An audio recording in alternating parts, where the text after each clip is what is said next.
एक छोटे से गांव में रामू नाम का एक गरीब आदमी रहता था। वह हर दिन दूसरों के खेतों में मजदूरी करता, लेकिन फिर भी उसकी गरीबी खत्म नहीं होती थी। वह हमेशा भगवान से शिकायत करता, भगवान, मैंने कभी किसी का बुरा नहीं किया, फिर भी मैं गरीब क्यों हूं? एक दिन वह अपनी परेशानी लेकर गांव के सबसे बुद्धिमान साधु के पास पहुंचा। रामू ने रोते हुए कहा, बाबा, मैं बहुत गरीब हूं।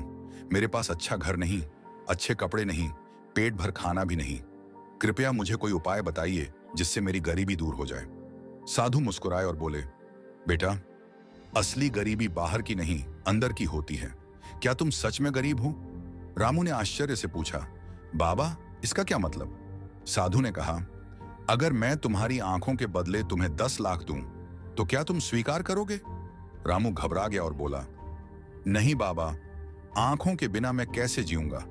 साधु ने फिर पूछा, अगर मैं तुम्हारे हाथ और पैर के बदले तुम्हें 50 लाख दूं, तो क्या तुम लोगे? रामू ने तुरंत मना कर दिया।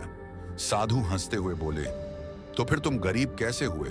तुम्हारे पास अनमोल आंखें हैं, काम करने वाले हाथ पैर हैं, सोचने और समझने के लिए बुद्धि है। तुम गरीब नहीं हो, बल्कि तुमने खुद को गरीब मान लिया है। असली गरीबी मन की होती है, जब इंसान खुद को कमजोर और असहाय समझने लगता है। रामू की आंखें खुल गईं। उसने निश्चय किया कि अब वह कभी अपनी गरीबी की शिकायत नहीं करेगा। वह मेहनत और सकारात्मक सोच के साथ अपने जीवन को बदलेगा।